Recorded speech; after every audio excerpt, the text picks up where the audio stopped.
this is the night of the release. Tomorrow is Xenothreat. So, pretty cool stuff. We're going to see how that looks in 3.18. 2. And the 3.18 patch cycle in general didn't have that many events so far. I think they've been so busy trying to catch up with everything. I decided to pick my home in Lorville.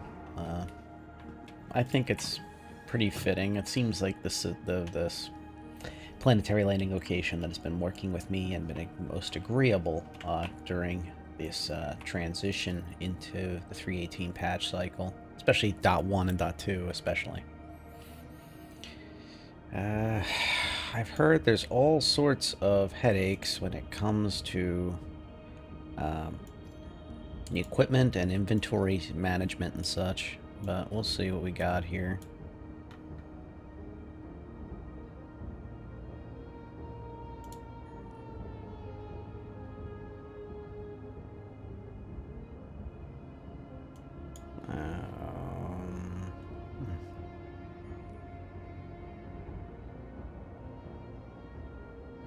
Oh, there we go. It's like one of the darked out helmets. Yeah, have some fun with these. And I guess that's a vote of confidence for the patch cycle, that I'm not afraid to put the gear on and risk losing it. You know, especially subscriber and freebie gear and stuff, all the fun stuff that they've been giving away, selling, whatever. So yeah, I don't know. Like, this is an example though of, like, I don't see most of the ALT+N set. It could still be loading in, but here's the top. I'm looking for the arms specifically. Sometimes, like, the best way to test something is to not just say it, it's just go and do it.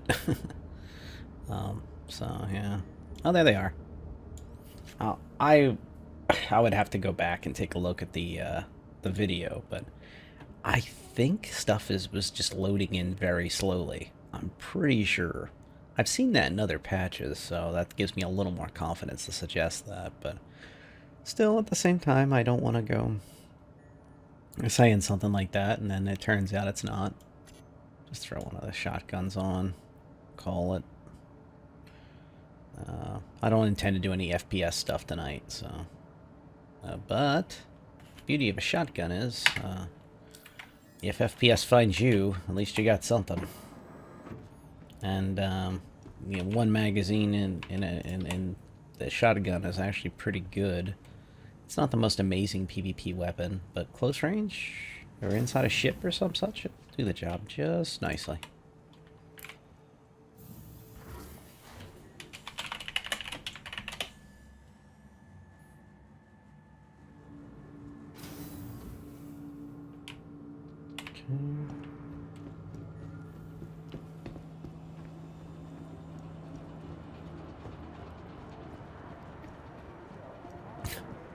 It's funny, I use the pipes, the excrement pipes, as basically a bellwether to see how good the server's doing right now.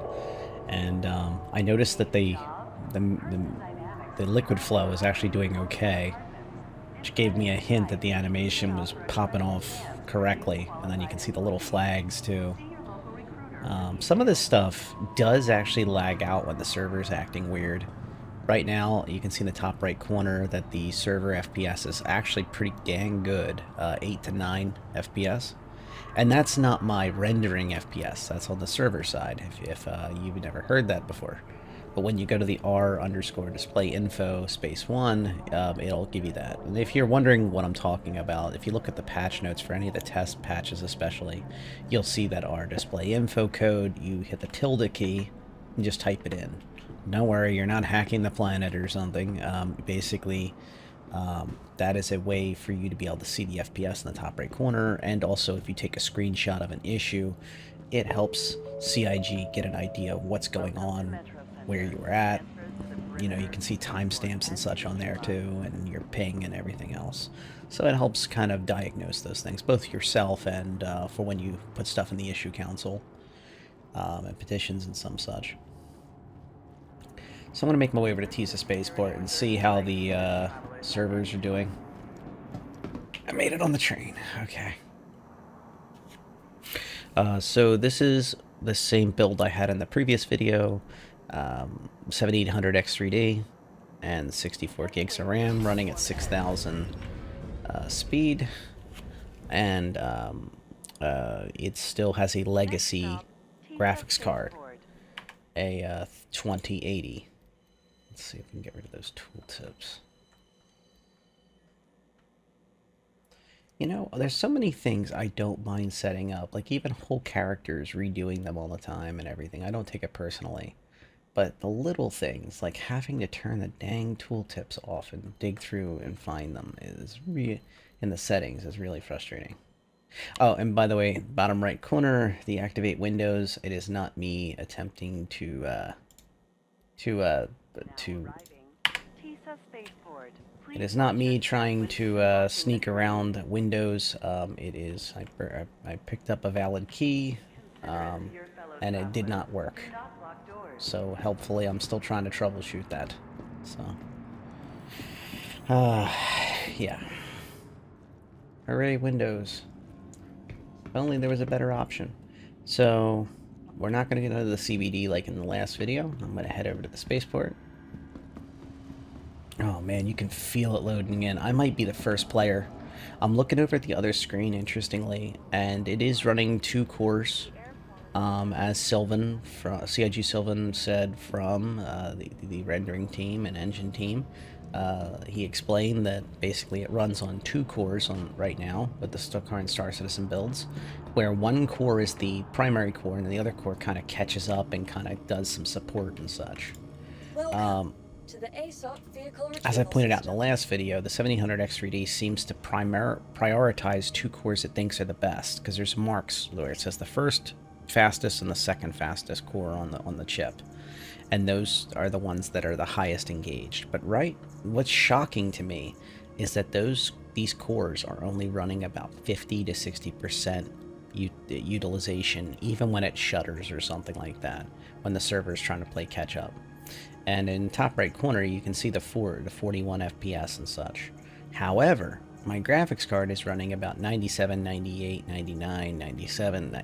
So it's basically bottlenecked at the graphics card. So the vanilla 2080, despite it being overclocked, 8 gigs of VRAM is only going to take me so far. It's an older chip, card, etc. So basically that's the problem, is that there's only a single point of failure for me.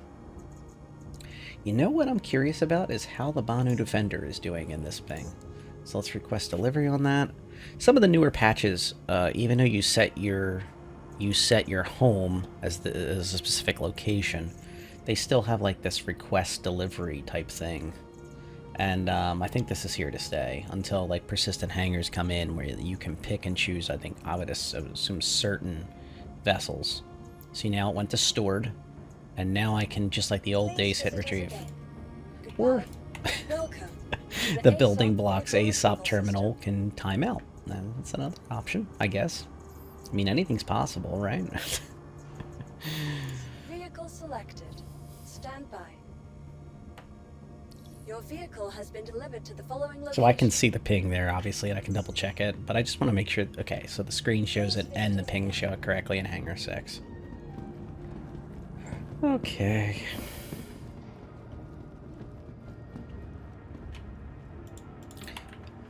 So, like I said, based on the fact when Tisa Spaceport kind of shuddered for a moment while it was coming in, I'm assuming I'm the first player to swing through here.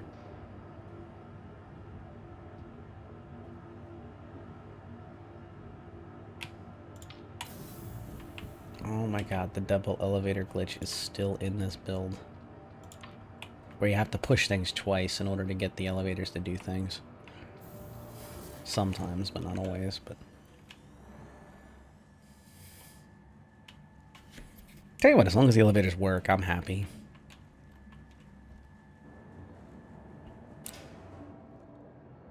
It's just really strange sometimes.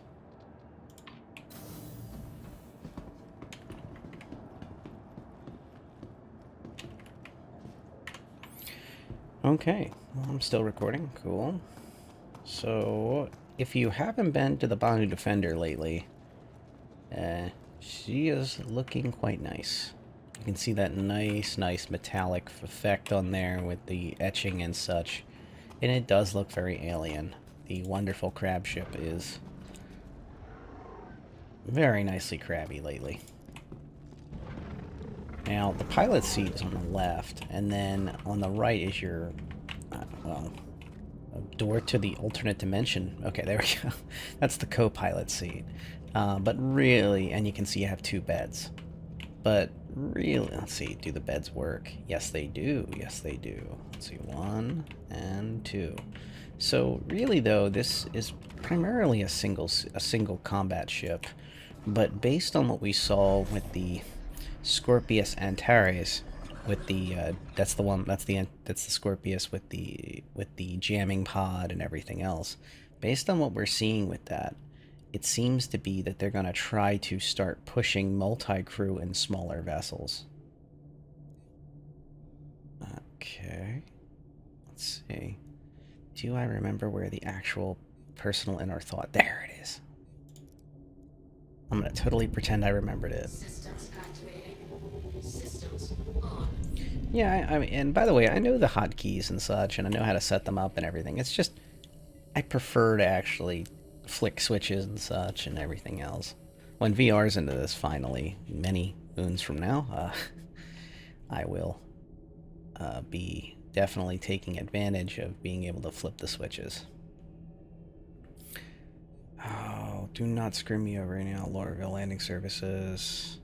Come on, give me a have a pleasant stay and open that door. Thank you. Is it? Yeah.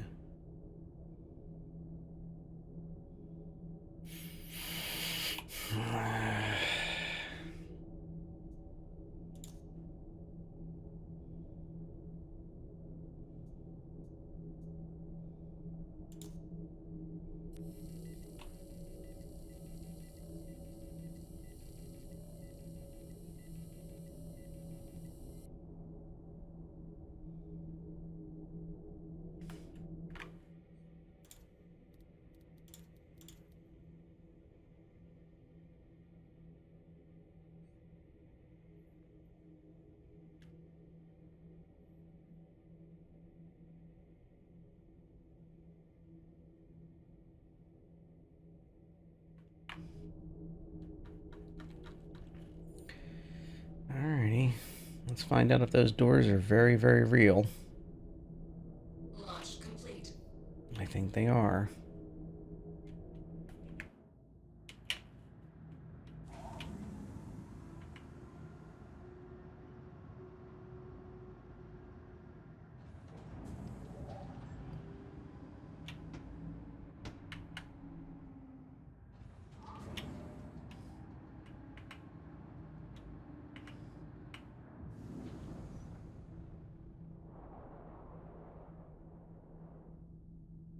Those noises must have been from a hangar next door.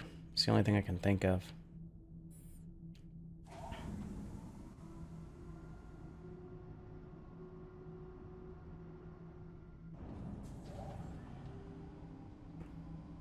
Unless it's supposed to be these ones, but the animation's broken.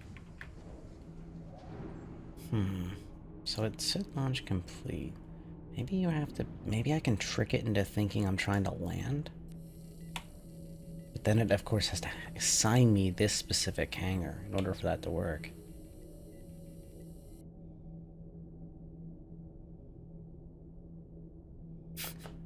Did I mention Xenothreats tomorrow? They said they may be as early as tomorrow, which is pretty intense. Landing gear up. Alright, so I tried taking off.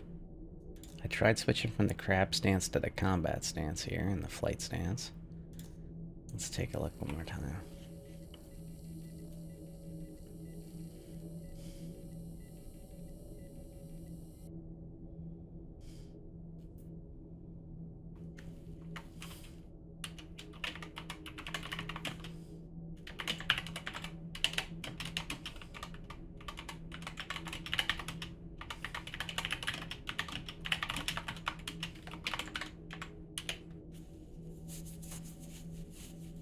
Okay.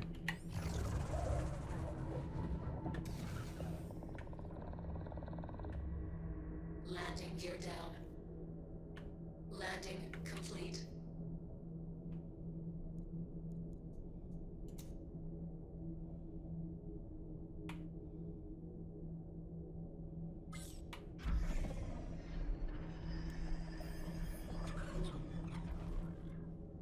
That is very disheartening.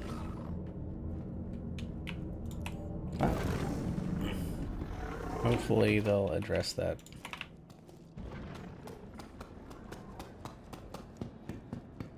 I will say, I had the hangar door issue last time I was here, but I assumed that was going to be taken care of. And in patch point 1, this was the most successful. Everybody else had horror stories, like Area 18 and Orison had tons of problems, even getting to the facility due to the flying shuttles and such. And then this thing just was rock solid. Now it isn't. I went through the patch notes. I could have sworn I didn't see anything mentioned about, like, you can't land at Lorville, but I may be wrong.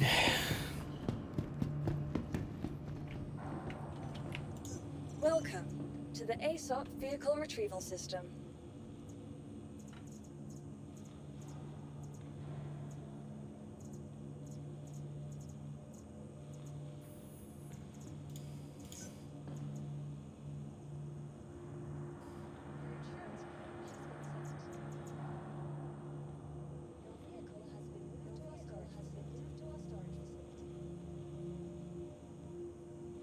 Vehicle Let's selected. see. Let's try that again. Your vehicle has been delivered to the following location. So it's in Hangar 9 this time. Maybe it's a specific hangar that's glitched. So, there's one of my favorite spots to check. See if there's anything new. No. There are people again down there. Same as a point 1. But, yeah, nothing crazy. I always keep an eye on these commercial flight lines that these elevators, well, future elevators, are led from. You can see they're disabled.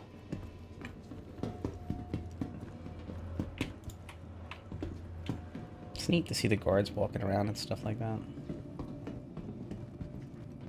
And of course the animations that have been put in together. Little things to make the place more lived in is nice.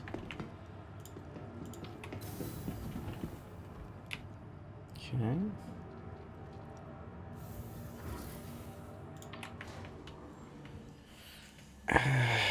Let's see. Will I have better luck in Hangar 9 instead of Hangar 6? And I will try to use Boris Khan's suggestion of doing the landing button hotkey combo.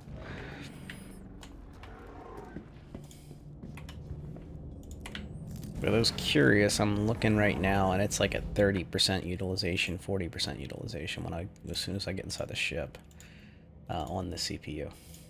So the 7800X3D is a very, very cool customer when it comes to this game. And here's my settings on very high. Once again, the 2080 is going to be the limitation. I'm literally running it at the max in 1440p. 1440p. I should mention that more often. It's not like I'm running 4K. It's not like I'm running 1080p. It's 1440p. Okay.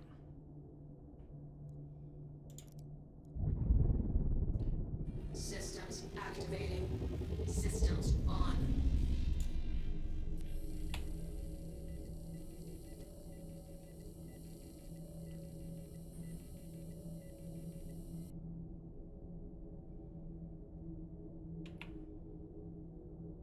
Nope. Okay, so let's try Boris Khan's suggestion.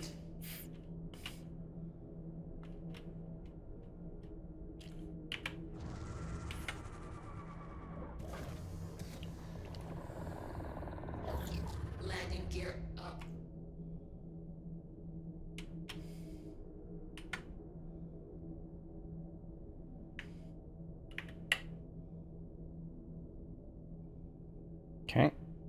ALT+N is not doing anything.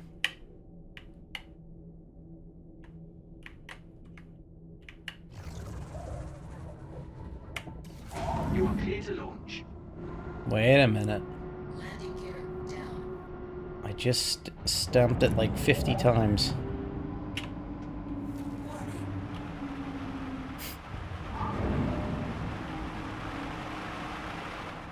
Okay, we're clear.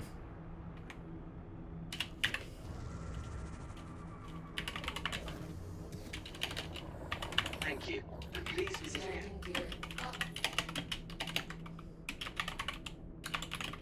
Thank you.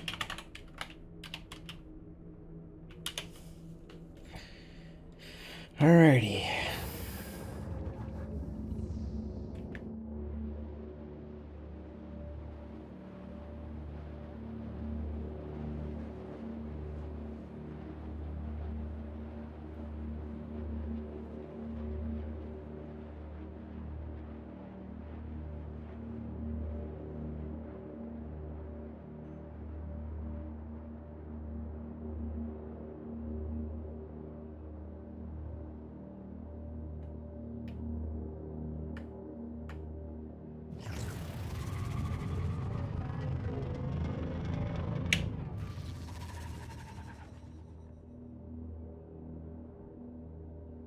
Yeah, the Defender is such a swell ship, especially when it's out of its crab stance.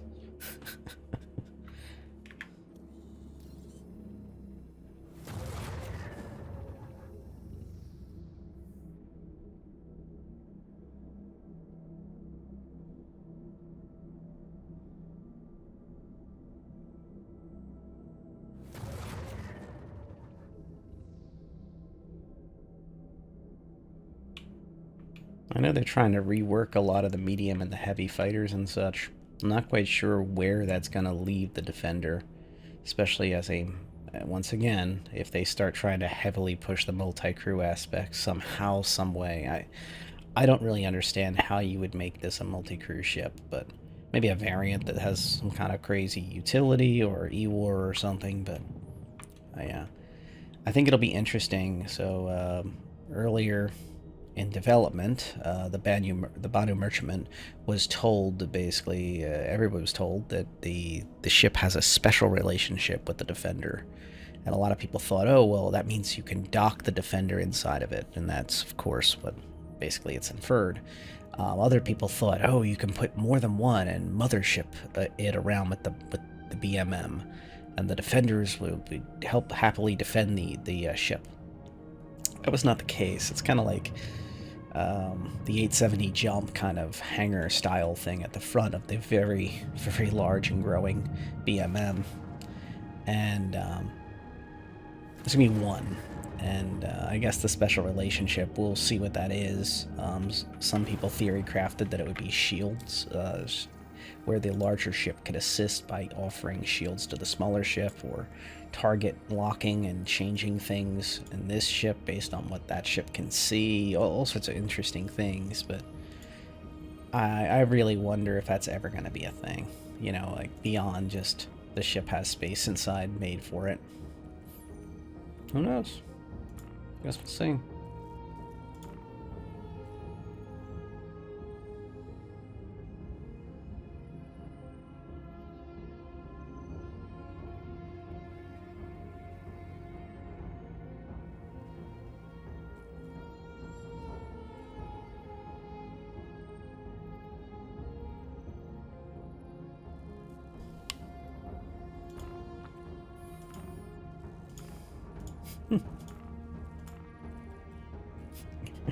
From question marks.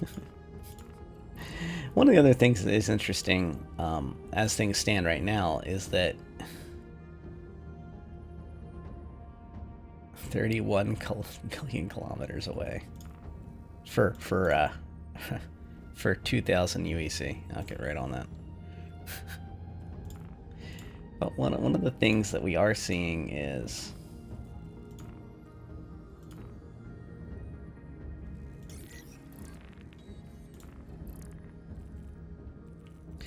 the changeover in a lot of the mission running. to these dynamic events is really when people want to play, and it will really change the dynamic of PvP versus PvE and running these contracts. You won't be able to chain them that easily if there's a bunch of people fighting each other. But yeah. But yeah, back to the Defender. The Defender is an interesting ship. What I really like about this vessel is that you can actually box run in it. You have a bed so you can log off in it. You have an extra seat and a bed for another person, so if occasionally you have a player with you or a friend or family member or something wants to roll with you once in a while, it's there. If you're with your buddies and one of them has their ship shot out from underneath them, they can jump in.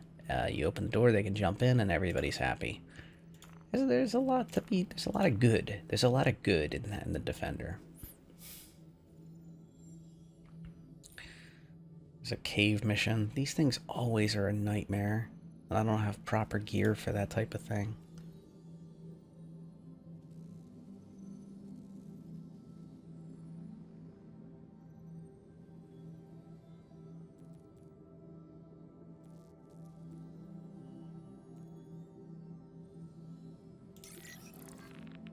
Sure. Let's see what trouble we can get into.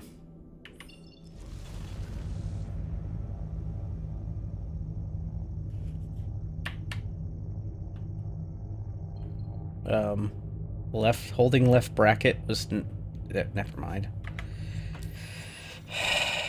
StarCitizen.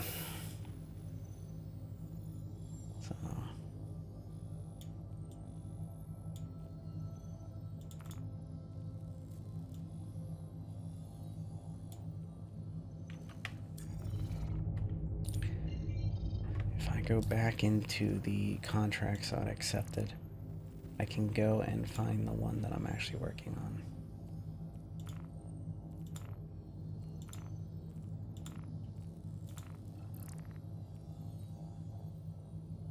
Okay.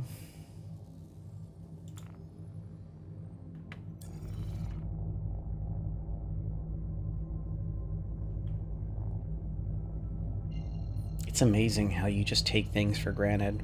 Like comms, the people when you open up comms and you're able to just open the hangar doors very easily with a system that usually just works great. By the way, the unique animation for the Banu's warp drive is just... it's something to behold.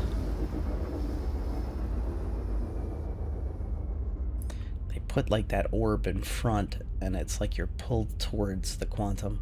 So you the same quantum effect, and then there's extra to it. It's really nice.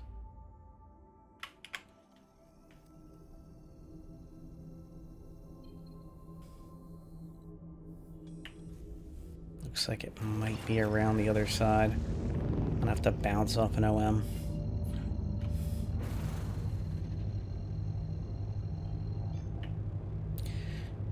Quantum travel engaged. Quantum travel complete. I have a sneaking feeling something's gonna want to shoot me when I'm at this base. We'll find out.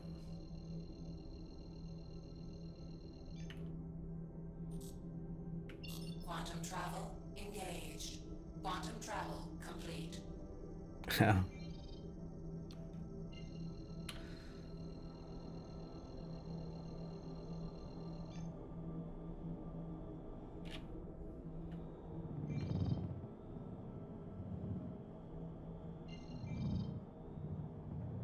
Oh my god, am I gonna really have to plot a route when I'm right here?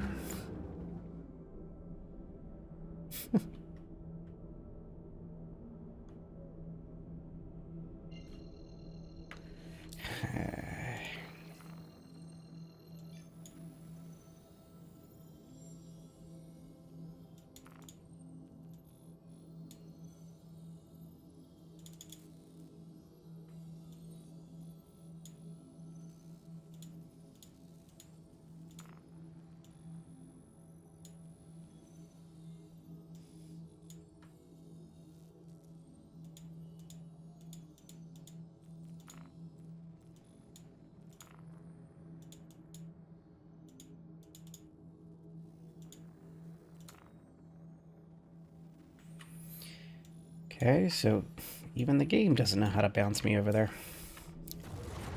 gotta go the old-fashioned way.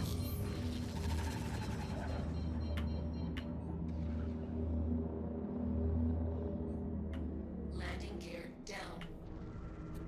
So while I was tooling around with this, it actually occurred to me that I keep talking about the co-pilot seat. These doors are nice because basically, in theory at least, if you open this while you're in space, it won't ventilate the areas here and here. And also in combat, I would assume that the damage in here might not transfer as much into this space eventually when that's physicalized, like armor and hull is more physicalized in pieces.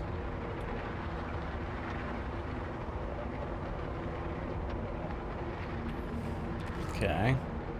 It's a new noise. Sounds like I'm going into atmosphere.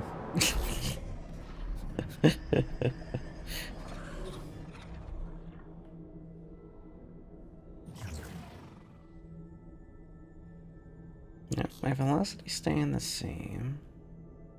I'm still on cruise. I think I just skipped off the Atmo.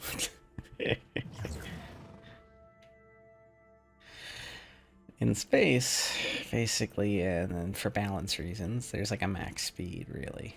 There's no pulse ion drive that goes forever and ever and gets faster and faster, etc. You have a max speed on these ships. To keep it fair, I would argue. So yeah. Anyway. Got a few minutes. Well, a minute.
So that was the tour of the co-pilot seat that I never got into.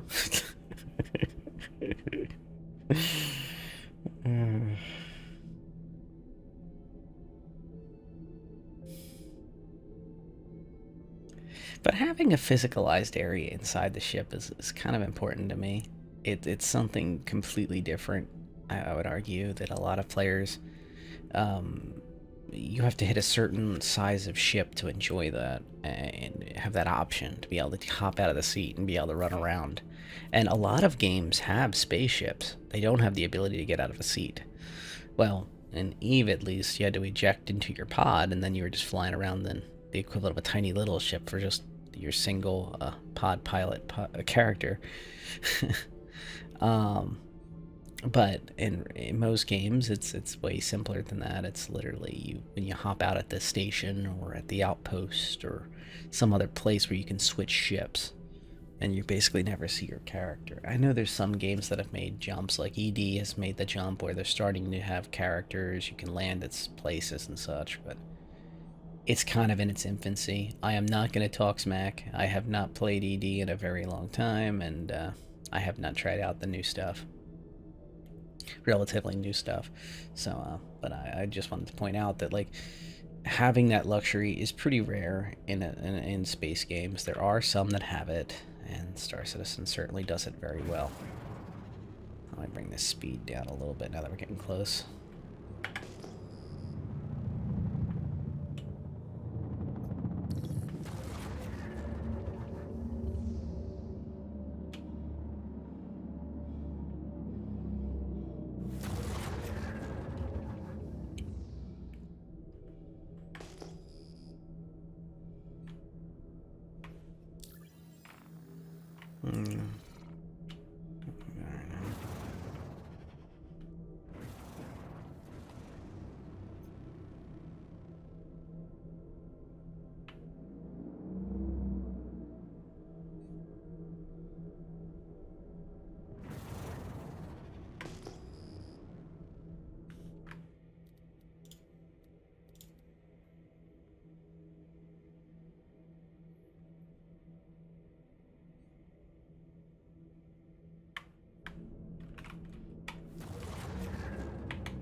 So I'm fighting two different things here at the moment. I'm fighting a glitch where I can't get out of the dang seat again.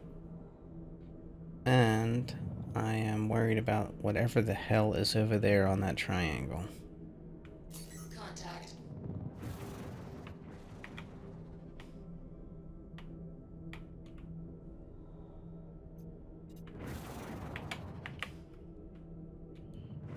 Just let me know it's just outside of my ability to make out what the heck it is range.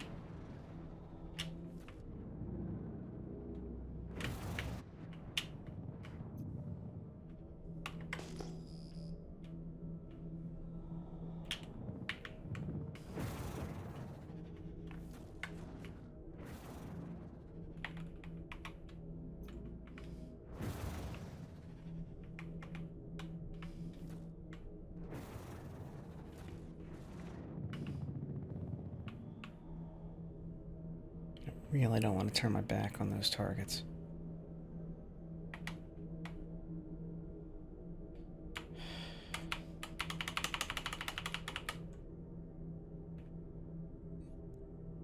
Don't want to turn off the ship just to get out of the seat.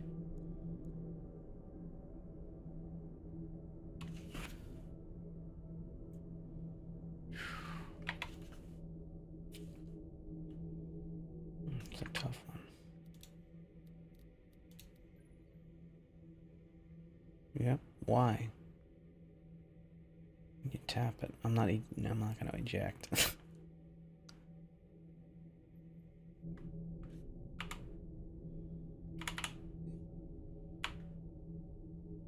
Let's try holding it down, tapping it.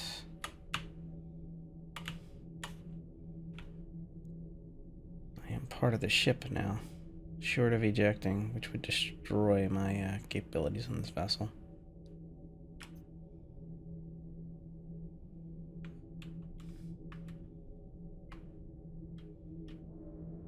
I feel like that scene in Hal when he disabled the airlock and the guy's like trying to figure out what to do inside the ship. He's like stuck inside the little like shuttlecraft support vessel thing. And my version of blowing the air, my version of blowing the air so I can get into the ship is the eject symbol, but that would destroy the ship and then I wouldn't have a ride out. And this is a live server. This ain't a test. It'll be just, you know, everything's back to normal again. Here's one body.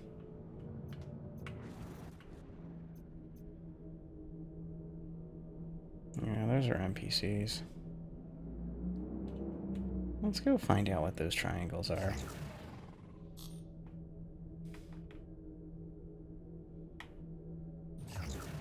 Because this contract's probably skunked due to the glitch where I can't even get out of my seat.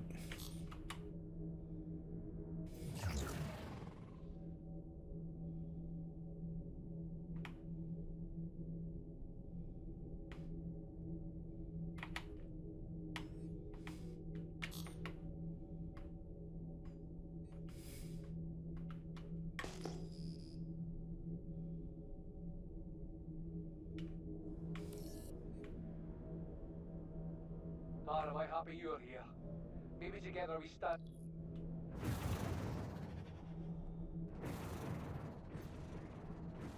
Okay. Where's the bad guys?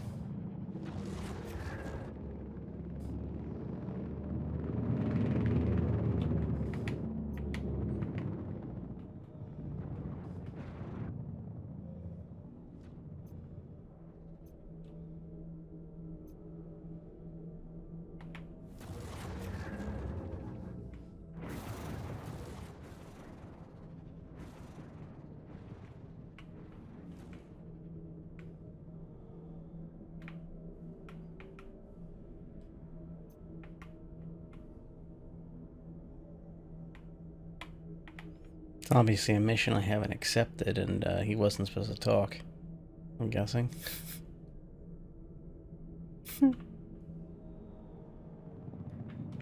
Notice the door that's designed to be animated is a different color than the rest of the ship. And on this NPC.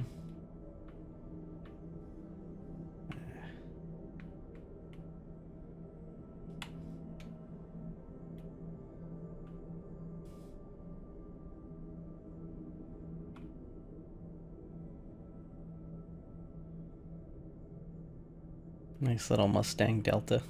Hello.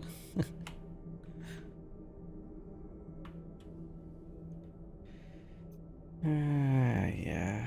So let's take one more look at chat, see what's going on.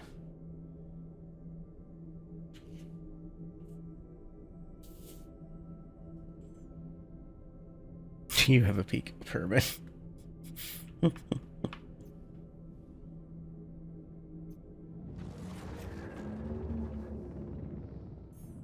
Alright, well, it's nearly 1 a.m., so I think this is it for me. Unfortunately, a lot of this time was, not wasted, but, I was forced to, you know, download the whole dang thing all over again. 70 plus gigs. But I strongly suspect that that's going to be it for a while, which is nice.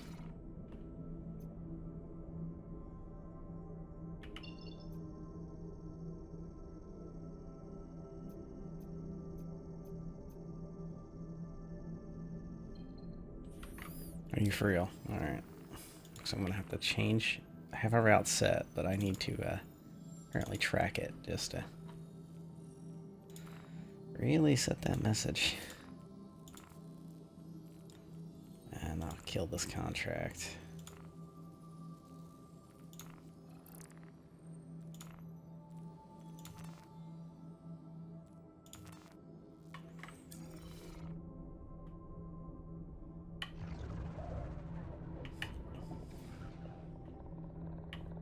It's on me, by the way. Landing gear down.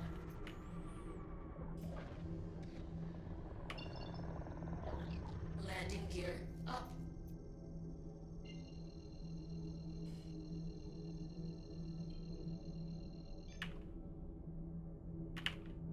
Quantum travel complete.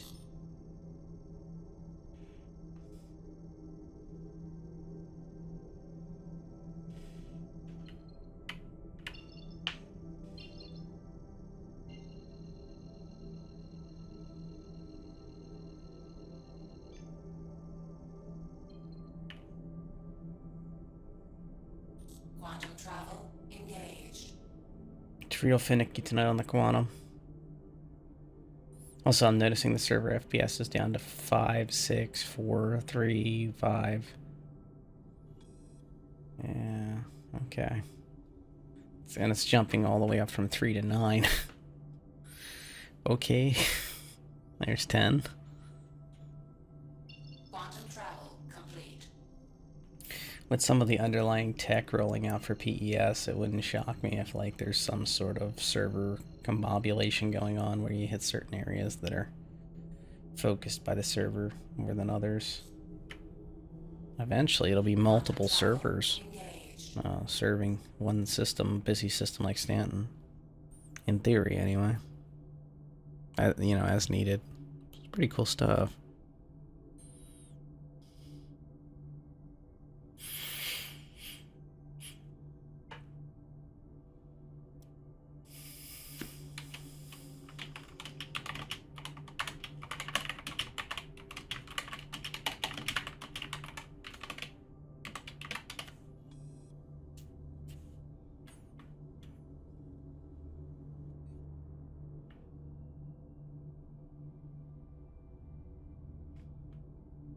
Quantum travel complete.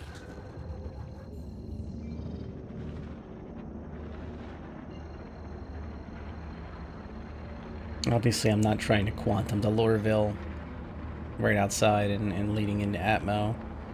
But what I can do is use this as a beacon to kind of give me an idea of where I'm aiming at through all this rough stuff. And there's the Hurston Dynamics Tower. And Tease is in front of that.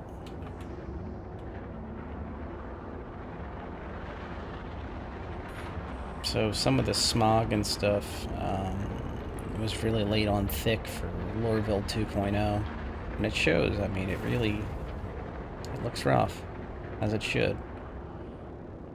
I think the Lorville 2.0 is really going to make it nasty and really lived in, which is pretty cool. Lorville, by the way, Lorville. Lorville is an interesting place. LOR is actually an acronym. It's like a standard of living facility. it's not, and then they added "ville" at the end to sound nice.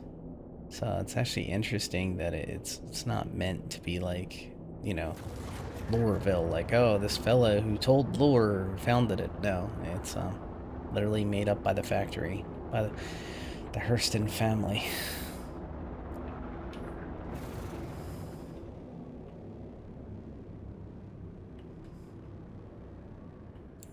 Alright, let's switch our targeting off.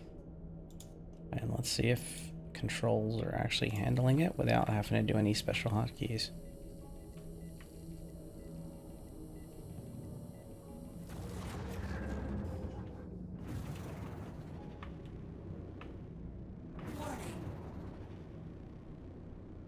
Thank you for the warning. Appreciate it. I shouldn't really talk smack, honestly, because one of the more frustrating things of early builds when these started coming out, and we left the hangar, we left the arena commander, and we started actually coming into Stanton. One of the the first planetary landing location was Lorville, which is why it's near and dear to my heart, even though I'm really not a fan of the aesthetic. The Blade Runner feels nice, but I prefer the cleaner Blade Runner feel of Area 18 over this. But one of the things that is interesting about it, and this stuck with me, is basically the hard knocks that I've learned here. So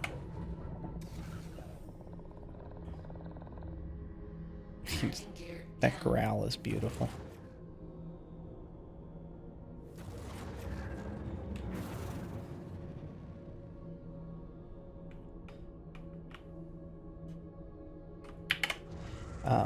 Having to learn a lot of lessons here on the fly was important, and one of the things in the early days was that all around these was like red zones basically, and these red walls of death. If you hit them, your ship would just blow up.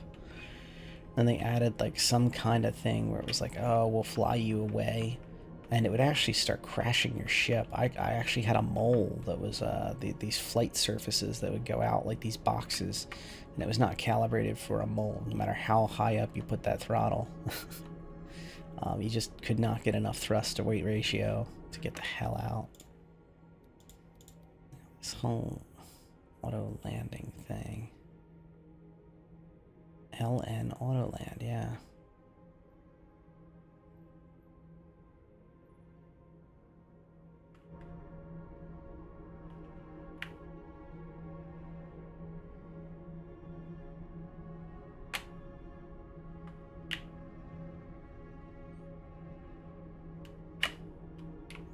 I might just have to log out here and hope that it figures it out. That's a big roll of the dice. But what are you gonna do, right?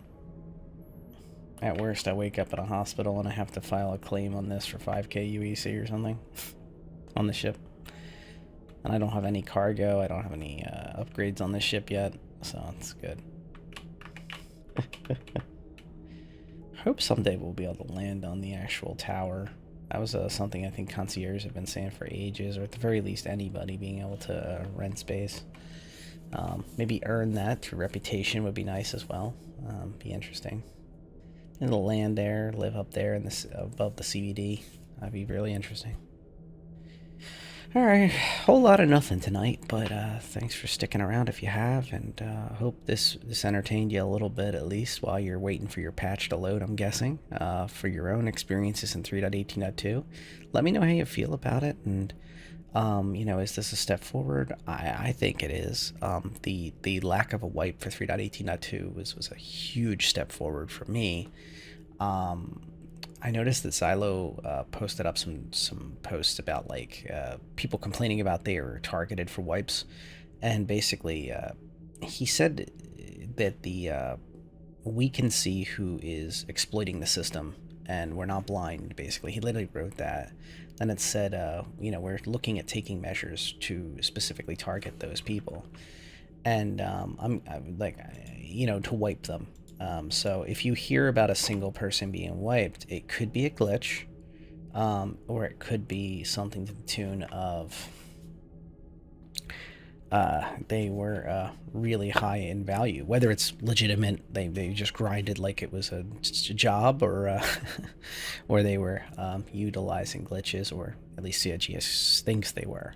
So if you have a friend that has that, or org mate that has that experience, highly advise they file a petition and file with the issue council as well, if it's, you know, warranted, and really kind of flesh that out, because their hard work should not go up in smoke if it's legitimate. And yeah, this is an interesting time. 3.18.2 is a real formative patch. I'm glad to see it finally come to life. I wish I could show you more of its glory, but temperamental at best tonight. The servers are getting nailed, and they're doing pretty well. I would say that my local FPS was around 30 to 40. My cores are running 30% right now. They just don't even care about this game. It's incredible. It's incredible, the chips nowadays. And I mean, this is a sign of the future right here, that a mid-grade chip can do this type of capability. It will come down to you know, reality eventually, and hopefully the graphics card folks finally see the light as well, just like these CPU folks and motherboard manufacturers and RAM makers for DDR5 generation of RAM have finally started to see the light. You know, it's going, you know, 2-3 times cheaper to make a PC now, and I hope to see more and more of that, and I hope to see it be able to be more trickled down to all the different levels of build. And I'm kind of drifting out of the depth of this video, so thank you to my long subscribers. I make these videos as much for you all as I do for myself. And once again, I hope you enjoyed this little romp. It is what it is, you know. You win some, you lose some on these nights. And I think that's what makes me come back, is I never know what the journey is going to be. Fly safe, everyone.